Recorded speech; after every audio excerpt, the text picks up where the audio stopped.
बिस्मिल्लाहिर्रहमानिर्रहीम। लाखों करोड़ों दुरूद सलाम हज़रत मोहम्मद सल्लल्लाहु अलैहि वसल्लम और उनकी आल पर। नाजरीन, प्रोग्राम हवाले कश्मीर के साथ मैं हूँ आपका मेज़बान आसफ इकबाल।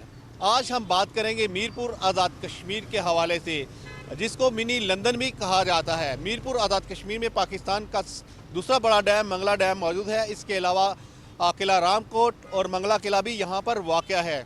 बहुत से खूबसूरत पार्क यहाँ पर मौजूद हैं। शॉपिंग मॉल्स के अलावा बड़े बड़े प्लाजे भी इस शहर में मौजूद हैं। यहाँ की तरक्की में ओवरसीज़ का अहम किरदार है।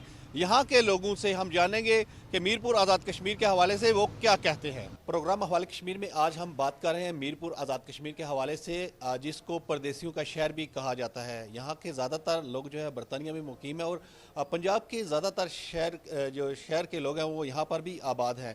इस हवाले से हम बात करेंगे। हमारे साथ शहरी मौजूद हैं, अदनान भाई। इनसे बात करते हैं। अदनान भाई, बताइएगा, मीरपुर आज़ाद कश्मीर को परदेसियों का शहर भी कहा जाता है। बहुत शुक्रिया आपका और K2 टीम का। मीरपुर आज़ाद कश्मीर की जो बैनुल अक़वामी सतह पर और पाकिस्तान में शोहरत है, उसकी वजह यह है कि यहाँ के जो बहुत बड़ी तादाद है बासियों की, वो बरतानिया में, अमेरिका में और यूरोप के कई ममालिक में आबाद है। मंगला डैम की तामीर जब यहाँ पे हुई तो यहाँ से जो लोगों की बहुत बड़ी तादाद है वो रोज़गार की खातर वहाँ पे हिजरत करके, इसको मिनी लंदन कहा जाता है। आप यहाँ पे देखें कि इस शहर की खूबसूरती के मुख्तलिफ हवालाजात दिए जाते हैं आलमी सतह पर, जिसमें सबसे बड़ी खूबसूरती जो हमारे ओवरसीज़ भाई हैं उनको गर्दाना जाता है कि उनकी वजह से इस शहर की अलग पहचान है, मिनी लंदन कहा जाता है। और तकरीबन तमाम सेक्टर्स हैं जो शहर के, जहाँ से मीरपुर इंटर होते हैं आप, वहाँ से लेके जहाँ पे मीरपुर शहर का अख्ताम होता है, आपको खूबसूरत मकानात नज़र आएंगे, बुलंद बाला कोठियाँ नज़र आएंगी, आसमान से बातें करते प्लाजे नज़र आएंगे। ये जो तमीर व तरक्की जुमला मरहून मिन्नत है, ये इन ओवरसीज़ की वजह से है और इसी खूबसूरती की वजह से है। इसके साथ साथ जो खूबसूरती की अगर बात की जाए तो आप जो ही मीरपुर में इंटर होते हैं तो वहाँ से लेफ़्ट साइड पे आप जब ऊपर जाते हैं तो वहाँ पे तारीख़ी मंगला किला है जो कई सदियों पुराना है। और वहाँ पे जब जाके तो वो बंदा आसमान से समझता है कि आसमान के करीब है। वहाँ पे मंगला डैम की खूबसूरती है। किला गो काफ़ी अरसे से बंद है, मगर उसके बावजूद जब ये कुछ दिनों के लिए ओपन किया जाता है तो वहाँ पे आवाम की बहुत बड़ी तादाद है जो वो जाती है। इसी तरह वहाँ पे हज़रत लाल बादशाह का दरबार है जो मखसूस अय्याम में खोला जाता है। उसके साथ साथ अगर आप बात करें तो खड़ी शरीफ में औलिया इकराम के मज़ारात हैं, मीरपुर शहर में मज़ारात हैं। और यहाँ पे मंगला से मीरपुर आते हुए वहाँ पे एक बहुत बड़ा पिकनिक स्टॉप बनाया गया है, जहाँ पे मंगला झील की खूबसूरती से लुत्फ़अंदोज़ होने के लिए कश्ती रानी और बाइक्स जो आजकल आम हैं वहाँ पे वो सैर व तफरी की जाती है। इसके साथ साथ जो पुराना लॉन्च अड्डा था मीरपुर का, जब मीरपुर में आप इंटर हो जाते हैं, वाई क्रॉस से बंद रोड की तरफ जाते हैं, तो वहाँ पे भी 3-4 जगह पे खूबसूरत पार्क्स जो ज़िला कौंसिल है, MDHA है, उन्होंने बनाए हैं, जहाँ पे आवाम का बहुत बड़ा रश होता है, उनको सैर व तफरी मैसर आती है। इसके साथ साथ मीरपुर का जो मेन एंट्री पॉइंट है वाई क्रॉस, वहाँ पे एक बहुत बड़ा खूबसूरत पार्क मंगला डैम का चौधरी अब्दुल मजीद जो साबिक़ वज़ीर-ए-आज़म आज़ाद जम्मू कश्मीर थे, उन्होंने अपने दौर में तामीर करवाया था। वो आज रश का मरकज़ है। लोगों को यहाँ पे बेपनाह खूबसूरती मैसर आती है और वो जो अपने सुकून के लम्हे हैं वो वहाँ पे इंजॉय करते हैं। खाने पीने के स्टॉल्स वहाँ पे मौजूद हैं। इसके साथ साथ आप शहर में आ जाएँ तो यहाँ पे तकरीबन तमाम चैन ब्रांड्स मौजूद हैं जो बैनुल अक़वामी सतह के भी हैं, पाकिस्तान के कौमी सतह के भी हैं। लोग यहाँ पे ख़रीदारी करते हैं और इन ब्रांड्स को बहुत अच्छा रिस्पांस दिया जा रहा है। इसी तरह आप शहर से जब आगे की तरफ जाते हैं तो जो शहर का अख्तामी कोना है जेडिकस, वहाँ पे एक बहुत खूबसूरत पार्क डेवलप किया गया है जिसको MDHA और ज़िला कौंसिल ने बनाया था और बाद में यहाँ के बनारस आज़म एडवोकेट हैं उन्होंने लिया, तो उन्होंने उसको 4 चांद लगा दिए। अब मेन एंट्री पॉइंट पे भी जो आसफा भुट्टो पार्क है उसको भी देख लें और जेडिकस पॉइंट को भी देख लें। शहर के खूबसूरत तरीन मकामात हैं। आप इससे अंदाज़ा लगा लें कि मीरपुर के शहरी तो वहाँ पे जाते ही जाते हैं, पंजाब से लोग वहाँ पे आते हैं, वो मंगला किले का भी रुख करते हैं। उसके अलावा जो यहाँ पे कश्ती रानी के स्पॉट्स बने हुए वहाँ जाते हैं, आसफा भुट्टो पार्क जाते हैं और आसफा भुट्टो पार्क के साथ साथ वो जेडिकस पॉइंट का भी रुख करते हैं। शहर के अंदर भी ऐसी बहुत सी जगहें हैं जहाँ पे लोग जाते हैं और देखते हैं। ये तमाम जो तामीर व तरक्की डेवलपमेंट्स है, इसमें ज़्यादातर जो किरदार है वो ओवरसीज़ का है। उनके जो वो ज़र मुबादला यहाँ पे बेच के मुल्की मैशियत को इस्तेकाम देते हैं, उसकी मरहून मिन्नत है। हमारे लाखों की तादाद में तारकीन वतन बिलखसूस बरतानिया में आबाद हैं। वो मुल्की तरक्की में बुनियादी तौर पर रीढ़ की हड्डी का किरदार अदा कर रहे हैं, क्योंकि उन्हीं के दम कदम से जो है आज़ाद कश्मीर में और पाकिस्तान में मईशत जो है वो मजबूत बुनियादों पर खड़ी है। जहाँ तक उनके मसाइल का तल्लक है, आपने पार्कों का जिक्र किया। मैं देखता हूँ कि 2011 से लेके 2016 तक जो पार्क मीरपुर में वज़ीर-ए-आज़म आज़ाद कश्मीर उस वक़्त के चौधरी अब्दुल मजीद साहब ने कायम किए, तब से अब तक ये काम रुका हुआ है। कोई नया पार्क मीरपुर में तामीर नहीं हो सका। और जो पार्क पहले से 2011 से 16 तक चौधरी अब्दुल मजीद साहब ने बहसीयत वज़ीर-ए-आज़म, चूँकि उनका तल्लुक़ ज़िला मीरपुर से है और उनकी ज़ाती दिलचस्पी के बायस यहाँ अच्छे पार्क जो है वो डेवलप हुए और आज भी लोग उनसे शहरी इस्तिफ़ादा कर रहे हैं। जहाँ तक कश्मीरी तारकीन वतन का तल्लुक़ है, बरतानिया में जो लाखों की तादाद में मैंने ज़िक्र किया कि आबाद हैं, उनकी काविशों से बुनियादी तौर पे तो वो यहाँ से गए थे अपने रोज़गार की तलाश में, लेकिन रोज़गार के साथ साथ उन्होंने इस मुल्क में, पाकिस्तान में और आज़ाद कश्मीर जो उनका आबाई इलाके हैं, यहाँ जब भी कभी कोई कुदरती आफत आई, कोई ज़लज़ला आया, कोई सैलाब आया या और कोई रफ़ाई काम करना है, तो उसमें अगर तारकीन वतन का ज़िक्र ना किया जाए तो मैं ये समझता हूँ कि उनके साथ ज़्यादती है। और फिर इसके साथ साथ वो तहरीक आज़ादी कश्मीर के लिए बैन अल-अक़वामी प्लेटफार्म पर अपने रोज़गार के साथ साथ वक़्त निकाल कर अपनी ज़ाती गिरा से जो तहरीक आज़ादी के लिए वो किरदार अदा कर रहे हैं, वो भी मैं समझता हूँ कि तारीख़ का एक बहुत बड़ा हिस्सा है। और मैं ये कहता हूँ कि ये हमारे तारकीन वतन नहीं हैं, बल्कि ये सफ़ीरान वतन है और उनकी खिदमात को ना सराहना जो है ये उनके साथ ज़्यादती है। मीरपुर शहर जो है वो किसी तारफ़ का मोहताज नहीं है। पूरे पाकिस्तान के अंदर, आज़ाद कश्मीर के अंदर मीरपुर के बसने वाले लोग मेहमान नवाज़ लोग हैं और इनका नाम जो है वो पूरी दुनिया में बोला जाता है। और मीरपुर की अपनी एक खूबसूरती है जिस पे हम कश्मीर के लोग फ़ख्र करते हैं, चाहे वो मुज़फ़्फ़राबाद के हों, नीलम के हों, बाग के हों, मीरपुर एक अपनी हैसियत रखता है। और मीरपुर जो है पाकिस्तान को रोशन करने का किरदार भी अदा करता है। और मीरपुर के लोग जो दुनिया में मुख्तलिफ़ ममालिक में बस रहे हैं, जिस तरह इंग्लैंड में, इस तरह वो पाकिस्तान की खुशहाली में भी अपना हिस्सा डाल रहे हैं। और लाजवाब इंडस्ट्री है यहाँ पर, बहुत ज़्यादा इंडस्ट्री में लोग जो है वो आकर इन्वेस्टमेंट कर रहे हैं। और आज़ाद कश्मीर का जितना भी रेवेन्यू है, मेरे ख्याल में जो है वो, मेरा तल्लुक़ भी डिवीज़न मीरपुर से है, तो सबसे ज़्यादा रेवेन्यू जो है वो मीरपुर जो है डिवीज़न है वो AJK हुकूमत को जो है प्रोवाइड करता है। तो मैं रिक्वेस्ट भी करता हूँ कि जितने भी सुनने वाले हैं कि मीरपुर के ऊपर तवज्जो देनी चाहिए और मीरपुर से जो ज़रिया आमदन मिल रही है हुकूमत आज़ाद कश्मीर को, चाहे वो खड़ी शरीफ हो, चाहे वो बाबा शादी शहीद दरबार हो, तो उस पर इतने इन्वेस्टमेंट जो है उन लोगों के ऊपर लगानी चाहिए।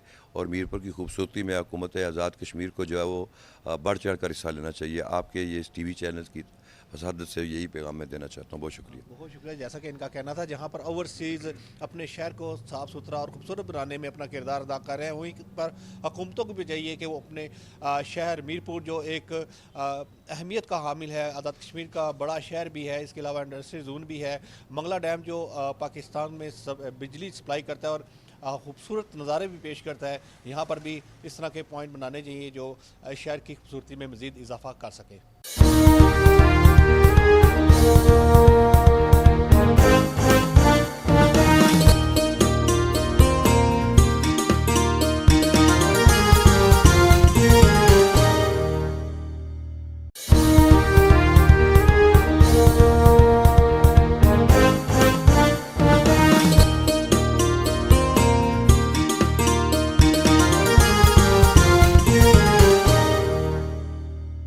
हमारे साथ मकामी कौंसलर मौजूद हैं ख्वाजा राशिद सदीक साहब, और हम इनसे बात करते हैं जो मीरपुर आज़ाद कश्मीर की तरक्की है, इसमें ओवरसीज़ का जो किरदार है, इस हवाले से इनका क्या कहना है। बिस्मिल्लाहिर्रहमानिर्रहीम। शुक्रिया जनाब। यकीनन ये इसको मिनी लंदन भी कहा जाता है और ये मीरपुर शहर हमारा अपना शहर है। और मैं समझता हूँ कि जहाँ पर जो हमारे ओवरसीज़ भाई हैं उनके मरहून मिन्नत ही आप यहाँ पर देखते हैं कि बड़े बड़े प्लाजे और बड़ी बड़ी कोठियाँ यहाँ पर खड़ी है। तो मैं समझता हूँ कि इनके जो हम जितनी भी सहूलतें पहुँचाने के लिए गवर्नमेंट सतह पर लेवल पर भी जो है इनके जो जितने भी मामलात है गवर्नमेंट को जो प्रायोरिटी पर रखने चाहिए। क्योंकि आप देखें ये शहर है और यहाँ पर तकरीबन हर तबका फ़िक्र के लोग मौजूद हैं। पाकिस्तान के मुख्तलिफ़ शहरों के लोग यहाँ पर कारोबार बिज़नेस करते हैं। तो जब ये भाई हमारे आते हैं तो वहाँ पर एयरपोर्ट का एक फकदान है, ये बहुत बड़ा एक प्रॉब्लम है इन हमारे बहन भाइयों के लिए। तो आजकल वैसे भी डायरेक्ट फ़्लाइट तो पाकिस्तान में भी नहीं आ रही, तो ये है कि मेरी हुकूमत पाकिस्तान से भी ये गुजारिश है कि इस हवाले से भरपूर फौरी तौर पर जो कोई इकदाम किए जाएँ और प्रायोरिटी पे अगर हो सके मुमकिन तो आज़ाद कश्मीर को जो है एयरपोर्ट देना चाहिए। उसके बाद इनके जो मामलात हैं, मैं समझता हूँ कि जो भी इदारे में अमूमन जो MD और MDHA के मामलात होते हैं या म्यूनसिपल कॉर्पोरेशन के अंदर आते हैं, आप देखें कि जब इनके प्लाट्स के हवाले से ये इन्वेस्टर है हमारे, अगर आप इनको सहूलतें नहीं पहुँचाएँगे, इनको फ़ायदे नहीं होंगे तो ये कोई भी यहाँ पर नहीं आएगा, इन्वेस्टमेंट भी नहीं आएगी।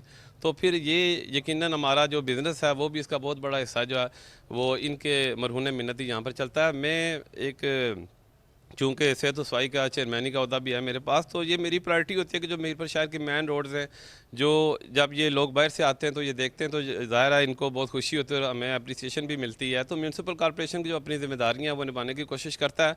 बाकी लोगों पे से भी ये मेरी इल्तमास है एहलियान मीरपुर से कि वो अपने इदारों के साथ तावन करें और ये जो हमारे बहन भाई जो बाहर से आते हैं, जितनी भी कम्युनिटी है हमारी, इनके जो इनकी खिदमत में और इनकी इज़्ज़त और एहतराम में कोई भी कमी ना लाएं, ताकि ये शहर हमारा इसी तरह फलता फूलता रहे। और ये बहुत खूबसूरत शहर है, आपको पता है कि ये मंगला डैम के किनारे है और अल्लाह ताला की लातादाद यहाँ पर मेहरबानियाँ हैं और उसकी नेमतें हैं जिनसे हम इफ़ादा करते हैं। बिस्मिल्लाहिर्रहमानिर्रहीम। इसमें कोई शक नहीं है कि मीरपुर को मिनी लंदन कहा जाता है। उसकी वजह चूँकि यहाँ से बहुत सारे जो लोग हैं तारकीन वतन है वो बरतानिया में आबाद हैं, बरतानिया के मुख्तलिफ़ शहरों में आबाद हैं और काफ़ी लाखों की तादाद में लोग आबाद हैं। और वो जो लोग हैं वहाँ पे तारकीन वतन जो बरतानिया में आबाद हैं, उन्हीं की वजह से आज आप देखते हैं कि मीरपुर इंतहाई खूबसूरत शहर है। यहाँ पे प्लाजे हैं और बिल्डिंग्स हैं अच्छी, इंटरनेशनल जो डिज़ाइन होते हैं उसके हवाले से। और फिर स्पेशली जो मंगला डैम है, ये मीरपुर की जो खूबसूरती है, इसमें ये इसको आप ये कह सकते हैं ये इसको चार चांद मंगला डैम की वजह से हैं। और अभी आपको पता होगा एक टेंडर हुआ है जो कंप्लीट नहीं था, जो हमारा पुल, उससे इसकी मज़ीद। और बाकी जो आप देखें यहाँ पे फिर ये भी आ जाता है इसमें हमारा जो मीरपुर स्टेडियम है, क्रिकेट स्टेडियम है। ये ऐसी चीज़ें, ये ऐसी सहूलतें जो इंटरनेशनल लेवल की हैं और ज़ाहिर बात है कि इसकी वजह से मीरपुर की खूबसूरती है। पहाड़ियाँ हैं मीरपुर की, ये डुडियाल देख लें, चकसवारी देख लें, सराउंडिंग में जितनी पहाड़ियाँ इनकी वजह से ये भी मीरपुर की खूबसूरती में इजाफ़ा करती हैं और लोगों को अपनी तरफ जो है मुतवज्जो करती हैं। मीरपुर आज़ाद कश्मीर क्योंकि ये पंजाब के साथ बिल्कुल लगता है और अगर दीना जेलम से बात करें तो तकरीबन 30-35 किलोमीटर पर ये वाक़या है। और मंगला डैम जो पानी का दूसरा बड़ा ज़ख़ीरा है पाकिस्तान का, और पाकिस्तान के लिए यहाँ से बिजली भी पैदा होती है और यहाँ पर खूबसूरत व्यू भी है। मज़ीद लोगों से बात करेंगे और मीरपुर आज़ाद कश्मीर के हवाले से आपको बताएंगे। जी बिल्कुल, मीरपुर आज़ाद कश्मीर जब बात की जाती है आज़ाद कश्मीर की तो अल्हम्दुलिल्लाह मीरपुर का नाम जो है वो सारे फहरिस्त है। मीरपुर जो है वो आज़ाद कश्मीर का खूबसूरत तरीन शहर है और ओवरसीज़ का शहर है, इसे मिनी लंदन भी कहते हैं। मिनी लंदन की एक बड़ी वजह कहने की है कि यहाँ की अक्सरियती आबादी जो है वो इंग्लैंड और बाकी यूरोप कंट्रीज़ में मुकीम है। तो वहाँ से भी जो दोस्त अब हमारे आते हैं तो मीरपुर आज़ाद कश्मीर, बल्कि पाकिस्तान के बहुत सारे शहरों से लोग यहाँ पर स्पेशल घूमने के लिए आते हैं, देखने के लिए आते हैं। यहाँ पर खूबसूरती, यहाँ की अगर रिहाइशों की बात की जाए, जो ओवरसीज़ का शहर है उसमें लोगों ने इतनी ज़बरदस्त इन्वेस्टमेंट की हुई है, बड़े बड़े घर लोग। मैं ये समझता हूँ यहाँ पर यह बात करना ज़रूरी है कि पंजाब और मुख्तलिफ़ शहरों से लोग स्पेशल यहाँ पर घरों के, कोठियों के डिज़ाइन और नक्शे देखने के लिए आते हैं। यहाँ पर इतने खूबसूरत घर बने हुए और हमारा शहर बड़ा पुरअमन है, लेकिन इसमें मज़ीद कुछ करने की ज़रूरत है।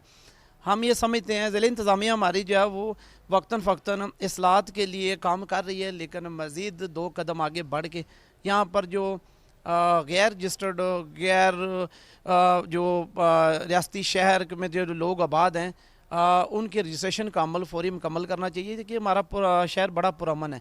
यहाँ पर लोग मिसालें देते हैं हमारे शहर की कि बड़ा पुरअमन शहर है, लेकिन कुछ अरसे से थोड़ी बहुत जो वायलेशंस होती हैं उस वजह से लोगों को मसाइल का सामना है। ओवरसीज़ जो बड़े खुश होकर आते हैं अपने मुल्क में, अपने शहर में आते हैं, ताकि उनको मुकम्मल तहफ़्फ़ुज़ फ़राहम किया जाए। जो छोटी मोटी इस तरह की वारदातें हो रही हैं उनको रोकने के लिए इंतज़ामिया को, सिक्योरिटी इदारों को, कानून नाफिज करने वाले इदारे हैं जो उनको ख़ुसूसी तौर पर इक़दाम करने चाहिए, ताकि लोगों को जो अदम तहफ़्फ़ुज़ का शिकार हैं कम अज़ कम वो अपने खुशी से आ सकें। एक बात आखिर में करने ज़रूरी समझता हूँ कि जो हमारे दोस्त अहबाब, हमारे रिलेटिव, हमारे अजीज़ व करब जो एयरपोर्ट से आते हैं, रास्ते में उनके साथ भी इस तरह की वारदातें हो जाती हैं जिस वजह से वो खौफ का शिकार हैं।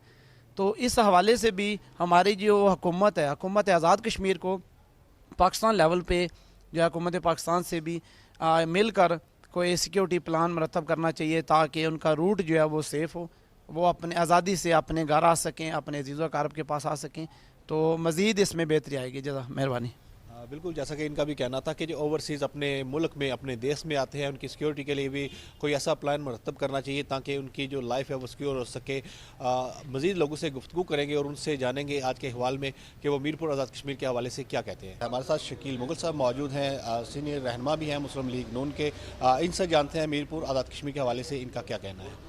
जी बिल्कुल जी, आपने जैसे कहा कि मीरपुर एक ओवरसीज़ कश्मीरीज़ और पूरा डिस्ट्रिक्ट ओवरऑल पूरा आज़ाद कश्मीर स्पेशली डिवीज़न मीरपुर जो सा है, यहाँ पे मोस्टली ओवरसीज़ बसते हैं और वहाँ के लोगों की यहाँ पे जायदादें हैं, घर हैं और जहाँ पे उनके लिए यहाँ पे काफ़ी सारी फैसिलिटीज़ भी हैं। हम लोग चाह रहे हैं कि मैं खुद एक ओवरसीज़ हूँ तो मेरा भी इंशाल्लाह कोशिश रहूँगा कि आज़ाद कश्मीर स्पेशली मीरपुर में जहाँ जहाँ भी कोई कमी पेशी है ओवरसीज़ के लिए, उसके लिए आवाज़ उठाएँ। जब हमारे ओवरसीज़ भाई यहाँ पे आते हैं तो उनको किसी चीज़ की परेशानी ना हो, वो किसी भी महकमे में हो, किसी भी सेक्टर में हो, तो इंशाल्लाह हम उसके लिए कोशिश रहेंगे। मज़ीद भी इसके लिए जो भी हो सका हम फुल अपनी तरफ से कोशिश। भाई यहाँ पे जो मीरपुर आज़ाद कश्मीर की खूबसूरती में इजाफा करता है, यहाँ की बड़ी बड़ी कोठी, बड़े बड़े बंगले हैं और उसके अलावा अगर बात करें कि जो प्लाजे हैं, आसमानों से बातें कर रहे हैं, इन प्लाजों के, इन शहर के हवाले से बताइएगा। सर बिल्कुल, देखें ये वहाँ के लोगों का प्यार है कि देखें वहाँ पे लोग बसते हैं, वहाँ पे लोग काम करते हैं, मेहनत करते हैं, लेकिन वो फिर भी अपने मीरपुर इस शहर के साथ जुड़े हुए हैं। यहाँ पे अपने इस शहर की बेहतरी के लिए, इस स्ट्रक्चर के लिए यहाँ पे बनाते हैं, यहाँ पे घर भी बनाते हैं, प्लाजे भी बनाते हैं, फिर वहाँ से और यहाँ पे भी रेवेन्यू जनरेट होता है, यहाँ के लोगों को भी कारोबार है वहाँ पे। लेकिन वहाँ के लोगों का ये आप देख सकते हैं कि वो लोग आज भी यहाँ पे आज़ाद कश्मीर और मीरपुर से कितने जुड़े हुए हैं। थैंक यू, बहुत शुक्रिया। हमारे साथ मौजूद हैं सदर कश्मीर प्रेस क्लब सैयद आबद हुसैन शाह साहब। इन्होंने बरतानिया के भी दौरे किए हैं, मीरपुर आज़ाद कश्मीर और कश्मीर की जो सूरत हाल है उस पर इनकी गहरी नज़र है। मीरपुर आज़ाद कश्मीर की तरक्की में ओवरसीज़ का जो किरदार है उस हवाले से बताइए। बिस्मिल्लाहिर्रहमानिर्रहीम, बहुत शुक्रिया। मीरपुर की जो तरक्की है उसमें जैसा कि आपने ख़ुद इसका इज़हार किया, मीरपुर की तरक्की में जो हमारे तारकीन वतन है उनका बड़ा अहम रोल है। आप देखें, जब 2-4 महीने के लिए तारकीन वतन की पाकिस्तान आमद का सिलसिला जब रुक जाता है, कम हो जाता है, तो यहाँ पर कारोबार ज़िंदगी मांद पड़ जाता है। तो जो ही उनका एक मतलब सीज़न है, एक समझ लें कि शादियाँ या दीगर तकरीबात के लिए जब तारकीन वतन यहाँ आते हैं तो यहाँ पे कारोबार को बड़ा अरूज मिलता है। तो तारकीन वतन का बड़ा अहम रोल है। तारकीन वतन न सिर्फ यहाँ आके अपने लोगों को जो यहाँ पे कारोबार करते हैं उनके लिए सूदमंद साबित होते हैं, बल्कि वो जहाँ पर मुकीम है वहाँ भी उनका एक बड़ा, बरतानिया की तामीर और तरक्की में भी मीरपुर के लोगों का बड़ा अहम रोल है।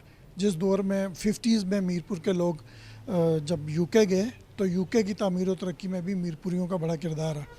आज अगर आप देखें तो मीरपुर के ज़िला मीरपुर के 8 मेंबरान पार्लियामेंट, ब्रिटिश मेंबरान पार्लियामेंट जो वहाँ पर काम कर रहे हैं। इसी तरह हमारे जो कौंसलर्स हैं उनकी तादाद सैकड़ों में है, लॉर्ड मेयर्स और इसके अलावा बरतानिया के अंदर बड़ी अहम पोस्टों पे मीरपुर के लोग शामिल हैं। तो मैं समझता हूँ कि मीरपुर और बरतानिया ये लाजम और मलजूम है। वो लोग इधर आते हैं, यहाँ से लोग उधर जाते हैं। हमारे विजिटर्स की तादाद देख लें जो यहाँ से उधर जाते हैं और 10 दिन, 15 दिन, 20 दिन या महीना रह के वापस आते हैं। तो ये दोनों को, इसीलिए मीरपुर को हर दौर में मिनी लंदन कहा गया। बर्मिंघम कौंसल देख लें, ब्रैडफोर्ड कौंसल देख लें, वो यहाँ आए और उन्होंने यहाँ पर फ्रेंडशिप ट्रीटियाँ साइन की म्यूनसिपल कॉर्पोरेशन मीरपुर के साथ, इदारा तरक्यात मीरपुर के साथ, डिस्ट्रिक्ट कौंसिल के साथ। तो मैं समझता हूँ कि ये बड़ा एक मेल जोल है बरतानिया का और आज़ाद कश्मीर का, मीरपुर का। शाह साहब, जैसे आपने बात की कि वहाँ के मेंबर पार्लियामेंट, कौंसलर के जो मेंबर हैं उनका तल्लुक मीरपुर आज़ाद कश्मीर से, इस डिवीजन से काफ़ी जो है वहाँ पर लोग सियासत में मौजूद हैं। उन लोगों की कश्मीर के हवाले से, ख़ास तौर पर मीरपुर के हवाले से एक पॉजिटिव साइन है वो लोग। उन लोगों के क्या तासरात होते हैं जब लोग यहाँ पर प्रेस क्लब आते हैं या जब आप वहाँ का विज़िट करते हैं? उनके कुछ तासरात हमारे नाज़रीन के साथ शेयर करें। तारकीन वतन हमेशा एक शिकवा करते दिखाई देते हैं। आप जब भी उनसे मिलें, प्रेस क्लब में तो अक्सर आते हैं लोग। कल भी लॉर्ड मेयर साहब आए हुए थे, उससे पहले लॉर्ड नज़ीर साहब आए हुए थे। तो वो अक्सर उनका एक शिकवा होता है कि वो लोग जब यहाँ आते हैं तो उनके यहाँ पर छोटे छोटे इश्यूज़ हैं। किसी की ज़मीन का मसला है, किसी के प्लॉट का मसला है, किसी का कोई और छोटा मोटा कोई इनके ज़ाती झगड़े हैं ज़मीनों के। बाकी तो वो जो उनके साथ सलूक होना चाहिए हमारी तरफ से, वो शायद हम उस तरह वो जो उनका हक बनता वो हम उनको नहीं दे सकते, तो वो अक्सर शिकवा करते दिखाई देते हैं। उसके लिए गवर्नमेंट को भी चाहिए, राजा फारूक हैदर साहब जब प्राइम मिनिस्टर थे तो उन्होंने ओवरसीज़ कमिश्नर की पोस्ट क्रिएट की थी, तो वो भी काम नहीं कर सके। वो कमिश्नर साहब अपना ऑफिस ही तलाश करते रहे काफ़ी अर्सा। तो अगर कमिश्नर ओवरसीज़ की पोस्ट हो या तमाम महकमों के अंदर ओवरसीज़ के लिए कोई स्पेशल डेस्क बन जाए, जो लोग बाहर से आते हैं उनके जो मसाइल और मामलात हैं उनको अगर प्रायोरिटी पे आप रखें और उनको सुने और उनके विज़िट के दौरान उनका मसला अगर हल हो जाए, तो मैं समझता हूँ कि उनकी आमदोरफ्त का सिलसिला ज़्यादा तादाद में वो उसमें इजाफ़ा हो सकता है।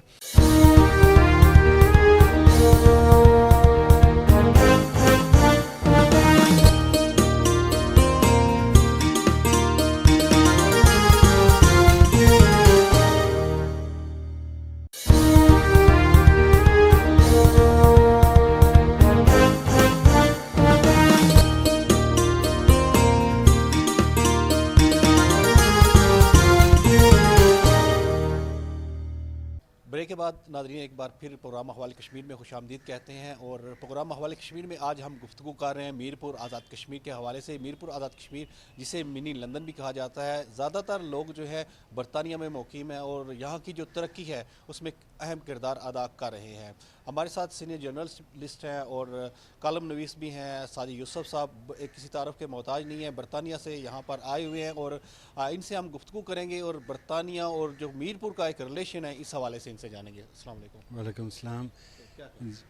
जी देखें, मीरपुर से बाहर सबसे ज़्यादा लोग जो है वो बर्मिंघम जहाँ पे मैं रहता हूँ वहाँ पे आबाद हैं और मीरपुर की बहुत बड़ी तादाद जो है वो बरतानिया में आबाद है और पिछले तकरीबन 60-70 बरसों से हमारे लोग जो है वहाँ पर जाना शुरू हुए थे। और वो तादाद जो है वो जब मंगला डैम बना तो उसके बाद उसमें बहुत इजाफा हुआ और इस वक्त बहुत बड़ी तादाद में जो है वो ओवरसीज़ मीरपुरी वहाँ पर मौजूद हैं और बड़ी मोहब्बत रखते हैं मीरपुर के साथ। मीरपुर के साथ एक बड़ा गहरा ताल्लुक़ है हमारे लोगों का जो बरतानिया में, यानी कि वो उन्होंने इस शहर को छोड़ तो दिया। आम तौर पे एक इस्तिलाह यूज़ की जाती है तारकीन वतन, लेकिन मैं हमेशा ये कहा करता हूँ कि मीरपुर के लोगों के लिए शायद तारकीन वतन की इस्तिलाह दुरुस्त नहीं है कि इन्होंने वतन को तर्क नहीं किया, इनके वतन के साथ ताल्लुक़ रिश्ते उसी तरह मजबूत हैं।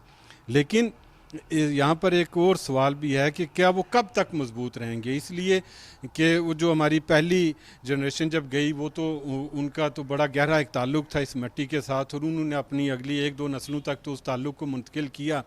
लेकिन अब जो हमारे बच्चे जो वहाँ बरतानिया में पैदा होते हैं, जो वहाँ के जो है वो उनकी परवरिश होती है, वो जब यहाँ पर आते हैं थोड़े दिनों के लिए तो उनको इस वतन के साथ मोहब्बत पैदा करने के लिए मैं समझता हूँ कि यहाँ के हुकूमती इदारों को भी तवज्जो देनी होगी कि यहाँ पर ओवरसीज़ के लिए जो लोग जब आते हैं तो उनके लिए कुछ ऐसी सहूलियात, कुछ ऐसी अट्रैक्शंस पैदा करनी होंगी ताकि हमारी आइंदा नस्लें जो हैं उनका वो ताल्लुक़ उतना ही मजबूत रहे जितना हमारे बुज़ुर्गों का था। यहाँ पर हमें ये भी बताइए, अब आपने नौजवान नस्ल की बात की, जो हमारी नस्ल है, हमने देखा कुछ ऐसे नाखुशगवार वाक़यात जो रास्ते में आते हुए इस्लामाबाद से निकलते हैं रवात पे और मुख्तलिफ़ जगहों पर हुए, जो चोरी की, डकैती की ऐसी वारदातें हुई जो हमारी नई नस्ल है जिससे खौफ ज़दा हो गई। लेकिन अल्हम्दुलिल्लाह फिर वो थोड़ा सा माहौल बेहतर हुआ है, अब आना शुरू हुआ है। इस हवाले से थोड़ा हमारे नाज़रीन को बताइए। देखें, वही जो मैं बात कर रहा था कि देखें, अब मैं चूँकि मेरी उम्र का ज़्यादा हिस्सा यहाँ पे गुजरा तो मुझे यहाँ पे बिजली नहीं होती, मुझे फिर भी शहर से बहुत मोहब्बत है। यहाँ पे पानी का मसला हो, यहाँ पर गंदगी का मसला है, यहाँ पे दूसरे मसाइल हैं, इसके बावजूद मुझे इस मिट्टी, चूँकि मेरी इस मिट्टी के साथ मोहब्बत, लेकिन मेरे बच्चों की वो मोहब्बत नहीं है। उनको इस मिट्टी से मोहब्बत उस वक्त होगी कि जब वो यहाँ पर अगर आएँ तो वो ये जो है वो मुश्किलात वो बर्दाश्त ना करें। जो जिस तरह आपने जो बात की कि जब लोगों को एयरपोर्ट्स पे तंग किया जाता है, सड़क पे जो है वो पुलिस और इस तरह के जो मामलात हैं, तो यकीनन बच्चे जो हैं वो उससे फिर वो मायूस होते हैं और फिर शायद दोबारा यहाँ पर नहीं आएंगे। तो ये मैं समझता हूँ कि हमारे इदारों को जो है वो इस पे तवज्जो देने की ज़रूरत है कि उस ताल्लुक़ को जो हमारे बुज़ुर्गों ने बहुत मेहनत के साथ उसको बड़ा मजबूत और पायदार रखा, अब उसको आइंदा नस्लों तक उसी पायदारी और उसी मजबूती को लेके जाने के लिए हमारे इदारों को अपना किरदार अदा करना पड़ेगा। यहाँ पर मेरा एक सवाल और भी बनता है, यहाँ पर जो ज़्यादातर बिज़नेस है ये ओवरसीज़ से ही मुंसलिक है। तकरीबन 6 माह यहाँ पर पीक का काम होता है, तमाम कारोबार जो है वो चमक रहे होते हैं, बाज़ारों में भी रौनकें होती हैं, क्योंकि जो ओवरसीज़ हैं वो यहाँ पर आए होते हैं। तो इस हवाले से भी हमारे कारोबार जो है, इस हवाले से भी बताइएगा। नहीं, ये तो बिल्कुल ठीक है और अल्लाह करेगा इंशाल्लाह ये रौनकें जो हैं ये आबाद रहेंगी, लोग आते रहेंगे। लेकिन वही बात है कि हमें थोड़ी सी तवज्जो देनी पड़ेगी, हमें अपनी आइंदा नस्लों को इधर आने के लिए राग़िब, चूँकि अब दुनिया में जो है वो टूरिज़म के लिए इतनी सहूलियात मुयस्सर हैं, तो क्यों हमारे बच्चे जो है वो महंगा टिकट लेकर मुश्किलात बर्दाश्त करने के लिए यहाँ पे आएंगे। इसके बजाय वो तरजीह देते हैं कि वो दुनिया की ऐसी जो सियाती मकाम है जहाँ पर जो रिहाइश भी सस्ती होती है, सहूलियात भी ज़्यादा हैं, जहाँ का टिकट भी सस्ता होता है, तो वो वहाँ पे जाने को तरजीह देंगे। यहाँ पे आने के लिए उसी वक्त वो राज़ी जो है वो राग़िब होंगे कि जब उनको यहाँ पर बेहतरीन सहूलियात मुयस्सर होंगी, तो फिर वो अपने अजदाद के शहर को देखने के लिए ज़रूर आएंगे। हमने देखा कि मंगला डैम में हमारे आबाओ अजदाद की कब्रें मौजूद हैं, और जो यूके में लोग रह रहे हैं, अगर हम बात करें पाकिस्तान की जो कौमी एयरलाइन थी PIA, वो इन लोगों को सहूलियात दे रही थी कि जब कोई डेड बॉडी आती थी उसका वो टिकट नहीं था होता, फ्री में यहाँ पर आती थी। लेकिन अब वो सिलसिला भी ख़त्म हो गया है। तो वहाँ के लोगों के जो तासरात हैं वो हमारे K2 की नाज़रीन को बताइए। नहीं, देखें ये बड़ी अहम बात आपने की, और अल्लाह करे अब आजकल ये ख़बरें आ रही हैं कि शायद बहुत जल्दी जो है वो PIA की फ़्लाइट्स जो है वो बरतानिया के लिए बहाल हो जाएंगी। वो बड़ा ज़रूरी है। एक तो मैयत की आपने बात की, वो अखराजात की बात है, लेकिन दूसरा जो डायरेक्ट फ़्लाइट ना होने की वजह से, पहले ये था कि वहाँ से अगर यहाँ पर कोई गमी खुशी के मौके पर लोग जो है पहुँच जाया करते थे, डायरेक्ट फ़्लाइट होती थी। लेकिन अब चूँकि डायरेक्ट फ़्लाइट ना होने की वजह से जो है अब वो काफ़ी, चूँकि टाइम ज़्यादा लगता है, बाज़ों का सीट्स का इशू होता है, तो उसकी वजह से काफ़ी इस तरह के मसाइल हैं कि हमारे लोग जो है वो किसी ख़ासकर गमी के मौके पर टाइम पे पहुंचना उनके लिए मुश्किल होता है। तो मैं समझता हूँ कि ये बड़ी अहम बात है, और हमारे जो है वो इदारों को इस पर तवज्जो देने की ज़रूरत है कि डायरेक्ट फ़्लाइट्स जो हैं PIA की वो बहाल होनी चाहिए। उम्मीद तो है, आजकल ये ख़बरें आ रही हैं कि शायद जल्दी जो है वो बहाल हो जाएगी। अल्लाह करे कि ये बात सच्ची हो। दूसरा, यहाँ पर हम ओवरसीज़ जो हमारे भाई हैं जो बरतानिया में मुकीम है, दुनिया के कई ममालिक में, अमेरिका में हमारे लोग मौजूद हैं, कनाडा में, बल्कि अरब में भी अब आज़ाद कश्मीर के लोग मौजूद हैं, मीरपुर के ज़्यादा लोग जो है वो यूरोप में भी मौजूद हैं। उन लोगों के लिए क्या पैगाम होगा हमारे नाज़रीन को दीजिए लास्ट? देखिए, मैं पैगाम तो यही है उनका कि ये मुल्क जो है वो बहुत खूबसूरत है। यहाँ पर कुछ मसाइल के बावजूद जो है वो बड़ा खूबसूरत मौसम है, बड़े खूबसूरत मकामात हैं।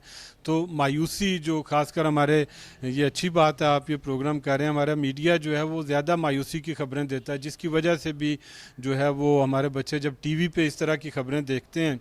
मैं बरतानिया में, मुझे अब 25-26 साल हो गए हैं वहाँ पे सहाफ़त करते हुए, वहाँ का जो मेन स्ट्रीम मीडिया में उसे देखता हूँ, ये छोटी छोटी जो वारदातें वहाँ पे लंदन में शायद हमारी निस्बत बहुत ज़्यादा होती होंगी, लेकिन वो उस तरह छोटी वारदातों को जो है वो उस तरह हाईलाइट नहीं किया जाता जहाँ जिस तरह हमारे यहाँ छोटी छोटी चीज़ें जो हैं वो ब्रेकिंग न्यूज़ बनती हैं, और जब उस पर इतना जब उसका चर्चा होता है तो बच्चे खौफजदा भी होते हैं कि शायद पता नहीं वो कैसा मुल्क है। यहाँ पे आप देखें क्या खूबसूरत मौसम है मीरपुर का, और क्या खूबसूरत माहौल है।